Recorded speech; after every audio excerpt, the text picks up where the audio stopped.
don't panic that much. It's not that easy. Forget about complete imbalance and start thinking more as a healthy thing that you're going to do over time.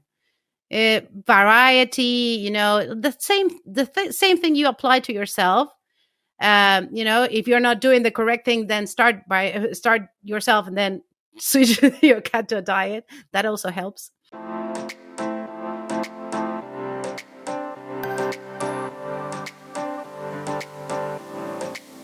Welcome to the Pet Care Report podcast by Pet Summits. Here's your natural cat healthcare host, Dr. Meghan Barrett. Welcome back to the show, everybody. We've got a very special guest today. This is Dr. Amaya Espindola, MRCVS. She is a Renaissance woman with talent spanning veterinary medicine, music, coaching, and entrepreneurship. Based in Mallorca, Spain, she delves deeply into the enigmatic realm of feline behavior, employing innovative techniques to fine-tune her expertise. Dr. Espindola aims to revolutionize our understanding of cat well-being by tapping into their natural wild instincts, enlightening pet owners on how this unique connection can elevate our everyday lives. So welcome, Dr. Espindola. Thanks for joining us and sharing our info about cat health and all the topics that we're going to cover today. So I think we're going to be, yes, thank you so much. We're going to be starting with our conversation about nutrition because that's such an important topic for cats and sometimes a tricky one too in terms of getting our cats to switch over to new diets and things like that. So we'll cover some different background information, some common mistakes, and tailoring diet to your cat's specific life stage and some health conditions. So yeah, once again, thank you so much for joining us. And it is a pleasure to be here, actually. Thank you. Yeah. Okay, so let's start with the basics. What essential nutrients does every cat need, and how do these contribute to their well-being? Okay. Well, I will try to make it short because if we get into the whole requirements, it's going to be all day long. But basically, it is known that they are really strict carnivores, so there's no need for carbohydrates in their diet, and actually, they are very deficient and in metabolizing all the carbohydrates in the liver. So the thing is that basically, from that point of view, we just need a lot more of the other two ingredients, which is fat and protein. But also, we know that fat, it is really good as an anti-inflammatory, the omegas, the omega-3s, the omega-6s. We need to find a balance between those two.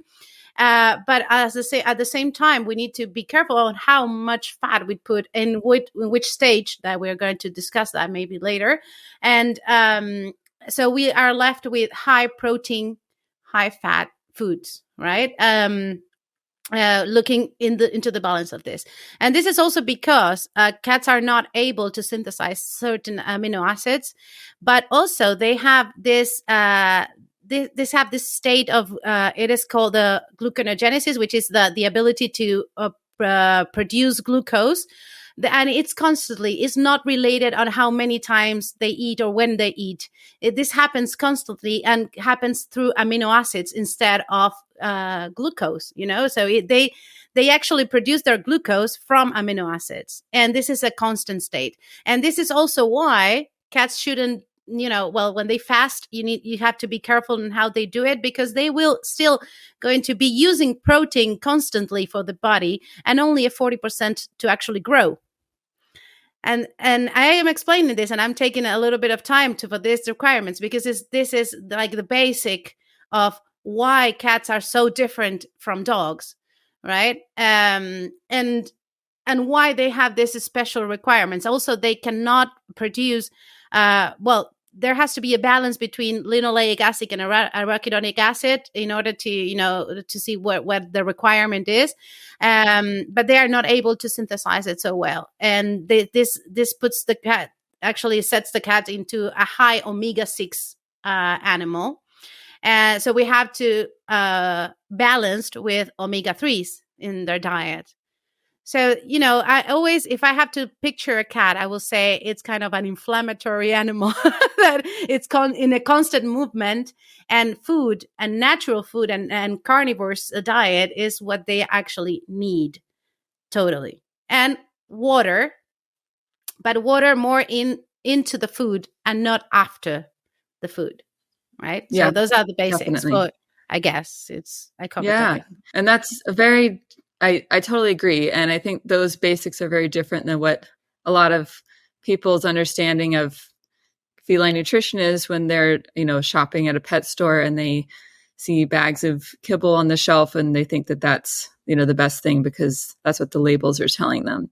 Exactly. Well, and kibble has more than 40% sometimes of carbohydrates. So that actually goes against what all nutritional books says. I mean, this is not something that it is really backed up science, so we know how a carnivore is, but we still try to make them digest something they're not made for. Yeah. And, there's scientific studies saying that they can digest the carbs. And I think that they are capable of it, but is it the best thing for them?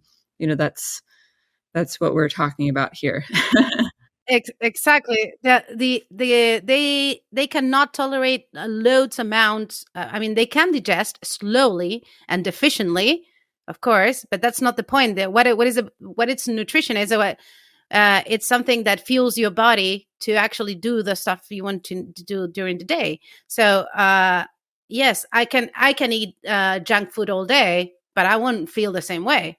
Yeah. So it's interesting. We have to make a difference. Yeah. It's very interesting. Yeah. I think you notice a big difference when you feed a cat a raw or, meat-based diet that's moist and satisfying for them. They don't actually want to eat as much as if you put dry food out and I kind of compare it to if I eat a steak versus if there's a bowl of Doritos. I'm not going to want to stop eating the Doritos because they've been engineered to be addictively delicious and you can't stop eating them. But if you just eat some simple protein and fat, then you'll be satisfied and you'll be done eating. So the same thing happens when you go to a bar and you have, they always put you free peanuts in order for you to drink more. And this is the same thing. It's also delicious. It makes you thirsty. And then you keep drinking. But that water, well, in the case of ourselves, it's not water, but for them is water. And that water is not going to hydrate. It's only going to, move the food to one side to another. But it doesn't hydrate. So cats that are actually non-very well drinkers, you have to make sure that the food is moist. Yeah. Even like having dry kibble in your stomach with a drink of water isn't going to soften it enough to be very digestible. Not enough time, no. Yeah. And it's very sad seeing the constipated cats and the suffering that they go through just from not having that species appropriate diet. So yeah. What do you think are some common mistakes that cat owners make when it comes to feeding their pets, and how can these be avoided? Okay, this is weird because I thought about this question. I say how I'm going to answer this, but I have like two extremes, right? The one is that person that wants to do the best but has absolutely no idea, and finds a cat in the street and decides to give them milk, tuna, or liver. Right? It's kind of the top three things. And sometimes meatless bones, right? Because they find that this is what they've been told the cat should eat, right? So I still see those mistakes, even though with the whole internet trends about raw feeding and everything, I still see clients that they've been feeding kibble and they say, oh, I just give them a little bit of liver every day. And it's like, okay, just be careful what you're doing. Because liver can be really good and really bad at the same time if you don't balance it with other things. And so that is one of the one side. And the other one would be those that are measuring if the calcium phosphorus ratios are perfect and all those details by themselves as a pet guardian, right? Because if you're doing that with a nutritionist, you just don't have that, that weight on your shoulders of, am I doing it perfectly and formulated? And you might say, but if I want to do this, if I want to formulate and do it perfectly, there's no problem with that. What I'm saying is the energy that you have when your cat, you perfectly balanced a whole food, because of the idea we have of complete and balance that we don't do for ourselves, first of all. Right. Yeah. But then you try to do it to your cat, but then you have this energy that the cat won't eat it because it has so many things to be balanced and complete and all that thing, and the cat doesn't eat it. And that creates an energy of frustration and creates a desperation of my A cat lot is of not eating. pressure. Exactly. And that actually does not help for the cat to eat anything. And you have to be very careful. But the energy that we put into our cat's food, it's one of the biggest mistakes people that know about raw food make when trying to switch a cat to transition a cat to a raw or cooked food or natural, whatever you want to call it. Right. So that's one of the biggest mistake for me is the energy that we forget, that the when, the how, the place that we eat, the time we take, the security we feel, that emotional part is one of the things that we neglect. And then we find problems in the diet because it's not that difficult to feed a cat. It is more difficult to transition or to make them change their minds or being picky. That's true. Yeah. So that would be my advice. That's really interesting. And I don't hear that talked about enough. I think that, it's got to be hard for the cat owners out there to hear about something that they want to try, and then they try to implement it and they have all this uncertainty and anxiety about it. And you are preparing the food and then you kind of nudge it at the cat and they're like, just turn around and walk away. It happened to me several times. Yeah. I think with my own cats, they can tell when I'm happily preparing their food and, they're awaiting their meal. And it is interesting how they can just feel the energy that you're putting into it. And I think, like you said, that helps with the presentation of the food and having them be interested. But then I'm sure there's also that deeper level of, feeding them the love and care that we can, and that gets integrated into their body in addition to the actual nutrients. Exactly. And this is, just keep in mind, this is for all the pet guardians outside. You are the only thing that changes in an indoor cat. In the house, the only one that walks out and gets inside is the family, is the people. If you have a dog as well. But that you are the excitement, you are the change. And depending on how the cat is adapted to that, it will react differently.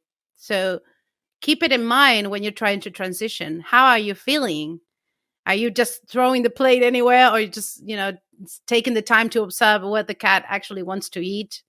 So those are very, very important things. And actually, Nick Thompson mentioned that on Dog Risk as well for ourselves. And it was really interesting talk about not forgetting about the where, the when, what the source of the food even, right? So we can go really far away if you want to. Yeah, and even just how the food is prepared in terms of like the temperature and, the smells, that can play a big factor too. Like if you try to offer a cat cold food, sometimes they don't want it because it doesn't smell good. So yeah, adding a little warm water, things like that can be helpful. But totally. Do you have any just general tips for people, like the typical situation of a cat that's been on dry food for its whole life and we're going to try to switch now? Like, what's the starting point for that? All right. Depending on the kibble, because there are also levels of different kibbles and different addictions. I will think about a cat as an addicted person, if you want to, if you're more comfortable with that idea, because it is an addiction, because after all, it's our microbiome that decides what we want to eat, and it changes every time. But if you are in a diet with loads of carbohydrates or additives or anything, the cat is going to be used to that flavor. It's going to feel safe in that flavor. Don't forget that food, it's love. It means love. It means it feels, it has to feel good inside. And sometimes for them, what is safe it is what it has to be, even though it's not beneficial for any other things. They are used to that and they are addicted to that. So when you want to change that, don't rush. Sometimes you can rush it and sometimes it will work. And I have seen, I mean, all those things that say, oh, you just do it gradually and be careful how you change it. Well, I'm not a part into that, because that creates that energy that you don't want to see. People are so worried that if they have a loose stool one time, just, you are switching foods. And I've seen problems like this even when you just did the whole gradually thing. And sometimes you switch overnight and nothing happened. It depends on the cat. It depends on the health state at that time. So don't be afraid that something bad happens or the food is bad. Just make sure that if a cat feels bad after certain foods, he's going to reject it afterwards because it's unsafe. So if we associate this, you can first, what I usually do is start making the changes, not especially gradually, but for example, if I start with a grain kibble, I go to a grain-free kibble. I start putting the kibble into a toy, an interactive toy. So the kibble is hard to get. And then I start adding the moisture food, but it's not raw, because I have to see first. I have to make steps before to see if the cat, it's easily, his gut is easily adaptable or not. And I rather do that with things that I'm going to reject in the future, not raw food immediately. Right. So then I put meals. I start putting meals, but in the meantime, he can get kibble from a toy. It's not, and hard toys. I mean, it's not something that easily, they can just take the food out of it. But also you have to measure which toy are you going to use, knowing your cat, because there are some cats that are going to get frustrated because of that. So that's the first step. And from there, you can, make the moist food better, try to buy better formulations, and even you can start with pieces of raw, like chunks of food, to see if the cat actually likes to chew or not. You have to experience. You have to make it like a playful thing. And then once you have all the information yourself as a guardian, you can start making decisions of, okay, I'm going to jump into raw and see what happens. Okay. That doesn't mean this is the only way, because sometimes you can just jump into it and, oh, it failed. Then, okay, I just take a step back and start over. That's also possible. But it is important to know how your cat adapts to change in order to plan it perfectly, to transition it perfectly. Yeah, that's a good point. Yeah, I think it's totally true with the, calling it an addiction, because the pet food companies have, food scientists who, it's the same type of job that the fast food and junk food companies have for humans, where they want to make it as delicious as possible. They study and do research on what things they can add in to make it smell and taste the best. And so, I think it is fair to call it an addiction, because, they're driven to eat more than they normally would if it was, just the kibble without any of the extras that they add to it to make it extra delicious. Otherwise, I don't think they would eat it if they didn't have all those things. Exactly. It's the same thing, like I said, with the Doritos. Like if it was a plain Dorito with no flavoring, no one would eat those, but it's all the tasty stuff that they put on. But yeah, that's really interesting. So as a cat gets older, how would their nutritional needs change? All right. So one of the biggest thing is that when they are puppies, I keep saying puppies, kittens, they need a loads of fat, and they are growing, so they need to we need to find this balance of omegas, right? And once they are growing, they need omegas, but for a different reason. Is that it depends on how they got there as an old cat. If they are, the inflammation level how inflamed they became over years, and see if they have any signs of arthritis or any chronic diseases. That will tell you how inflamed his body is. Then you will have to use certain fats, but otherwise the requirement for fat decreases over time, but not the protein. It is important that they still build this body muscle mass, right? They need that in order to keep functioning correctly. Because if not, if they starve, or if they don't get enough anti-inflammatory products in their food, then they might get chronic diseases such as the ones that we see, the metabolic diseases, as chronic kidney disease, arthritis, pancreatitis, anything that you wouldn't like to describe. And all of this comes from inflammation. So depending on how his life was throughout life, you have to think about an inflamed cat and see how to approach that. But from the perspective of a diet, unless you need to change certain things, I don't make several changes. I just balance whatever what they are needing at that time. Yeah, that makes sense. What are your thoughts on older cats and how, in many commercial diets, they will start reducing protein in the senior formulations because it's kind of a blanket guard against kidney issues. Do you think that with kidney issues, the protein should be restricted or not? No, for me, only the protein should be restricted when you have just a not compensated kidney disease, stage 3 or 4, maybe, or maybe you have high phosphorus levels. Even with high phosphorus level, it depends on where the phosphorus is sourced. If it's inorganic, which it comes in the kibble, it is absorbed the 100%. So that's more damaging than if you keep feeding high quality of protein. So for me, it is important that a senior cat gets a very good sourced in quality protein, the best you can get. And that phosphorus is not going to be all absorbable. So that will prevent one of the things that they say that protein does.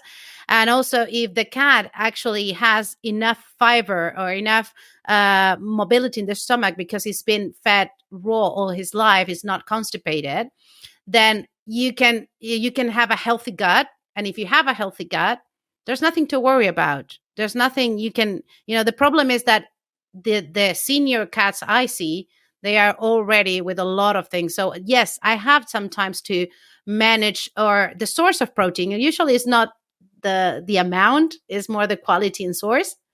But yes, I have to, start looking for more fat content or anti-inflammatory things. So I really have to play a little bit.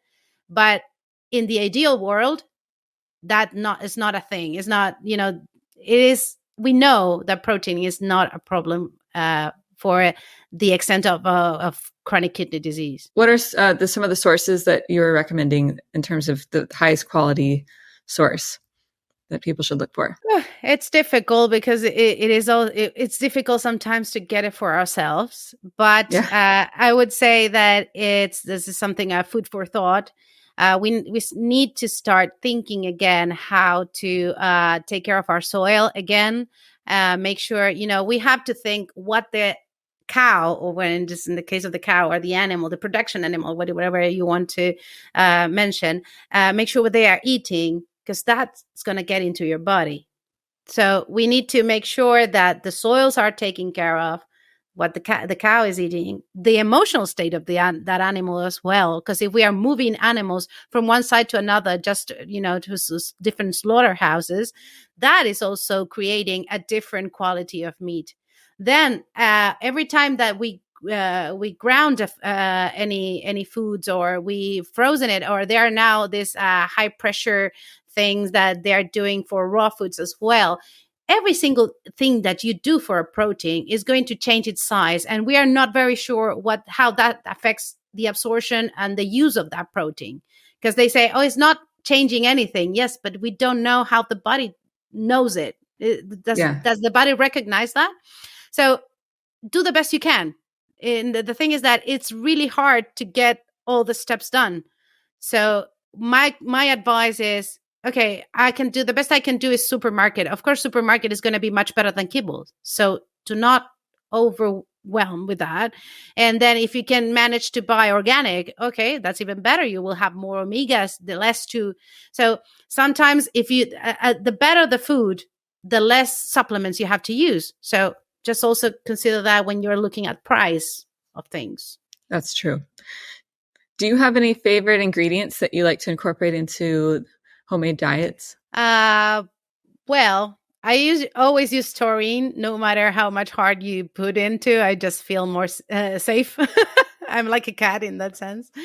And then, well, for senior cats, for example, I'm starting to use a lot of flaxseed, grounded flaxseed, because I find that most of the cats that I have with stomach issues, constipated issues, it's working really, really good. It's a source of omega-3 that it's, I don't know how it's going to be absorbed in a carnivore, but this is not where I put my attention to.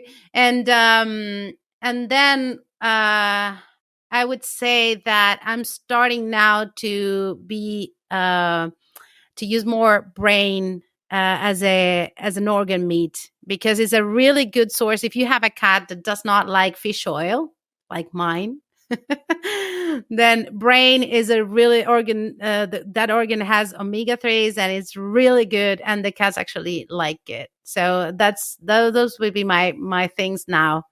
The other things are the regular stuff. Yeah. I don't use too much things. Do you have it sounds like you have at least one cat of your own? I have two. Okay. I have one that's always eaten raw, because she was given to me like very young, and the other one started 5 years ago, and his hyperesthesia got much better, and well, we're still managing things, but the problem is always the same. Does the cat eat it afterwards? Yeah, I know. I have one picky cat too, but yeah, the other one, he'll eat anything, so he's easy. Yeah, fish oil is for me the hardest thing. So I have to look for fish or other sources. But he likes junk food. He doesn't like the good things I can buy for him. So it's quite tricky. You have to find the balance. That's always, and don't worry too much, because I know cat guardians actually worry too much. And you have to just trust a little bit the wisdom of your cat, and always knowing that he's an addict. but like once kids. you switch it, yeah, like junk food. Exactly. And the other cat actually doesn't like, she's not being used to, and yeah, she might have something, but she gets tired of treats or anything because she's not used to. And well, I have 50-50. Yeah, that's fun. So I just want to save a few minutes to ask you a few questions about yourself, since you're such an interesting person and have such a cool background. I know we're both musicians, and you've incorporated some music into your practice, and kind of bringing all that together. Can you just share a little bit about that so that we can get to know you better too? Okay, yes. Well, I started as a singer very, very young, but actually I got a little more serious while I was studying vet school. So, and then, well, I got different projects, usually duets. And one of the reasons I moved to Mallorca is that, thanks to the people, everybody that comes for vacations and holidays, there's a lot of work for that. So that's one of the reasons I decided to do that. And and actually have a project for this year. It's almost ending, but next year I might have others. And as a therapeutic tool, I found that I found in protection animal services while I was working there with cats, 27 to 30 cats at the same time, that the way that we use our voice, it's also a way to be present at the moment, and also to, manage the amount of energy, because your energy can be, low frequency or very high, but sometimes we are overly happy, and that's also intense for a cat. So when you need to modulate singing, it's something we can all do. and actually relaxes a cat. And you can use that as a therapy if you do it, in the present time and relaxed. So I use that as a tool for, just for experimentation, and it worked really good. And then I started doing the bioacoustics course to use sound natures. And well, I'm focusing on this polyvagal theory a little bit more to understand the safety and also apply it for food, for example, right?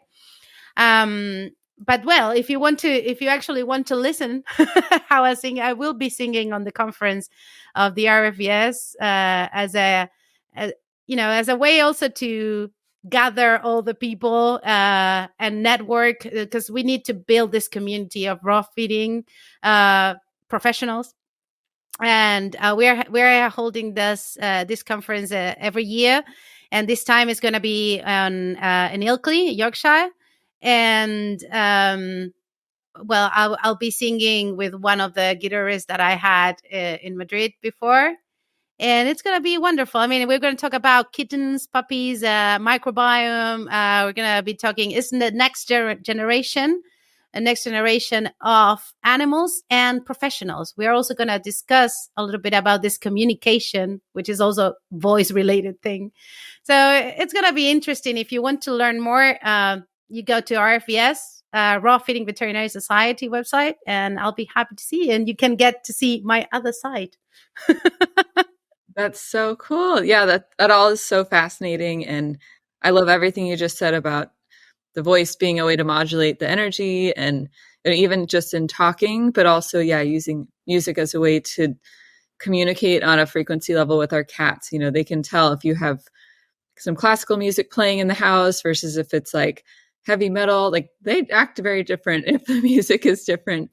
And I play harp, and I love playing my harp, and the cats come over and they'll like take a nap and sit on my lap, and it's really cute to see. So I know. Oh, I love harp. Yeah, I've seen firsthand how much it affects them. And I personally am, as a musician, I'm very sensitive to noise. So when I'm working in the clinic, I can be quite sensitive to just all the background noise. And it's nice to work in those calm, quiet environments where we can use music and just keep the energy under control so that everyone's feeling good and comfortable. And music should be on every single practice, and it doesn't have to always be classical, but for example, harp sounds are really good in frequencies, and nature sounds, and also even preventing the noises of that things that we cannot hear. For example, the machines that we have there, the cat is going to be sensitive of that as well. So you start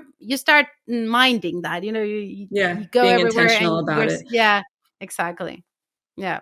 That is so cool. Well, I'll definitely be checking out the conference that you mentioned. It sounds very interesting. Well, we're glad to say if you come, you can just take your harp and just, play something if you like. That would be so cool. Okay, so do you have one last final tip for the cat guardians to go home with? Just about anything, your favorite tip to share? I mentioned this before, but it's just a reminder. Just make sure to have these things in your mind, stick in your mind. Is the addiction will make you, knowing that your cat is addicted will switch your mind of how fast you want things to happen, right? So the tips are more for the guardian than for the cat. The second thing is, know where you're going to feed your cat. And actually, you can apply that to yourself. Sit on a table to eat. And for the cat, the same thing. Sometimes, not all cats, but most cats really like high places to eat. And okay, if that's the thing, just find a place and stick to that routine until you see if the cat actually likes it or not. And the third thing would be, don't panic.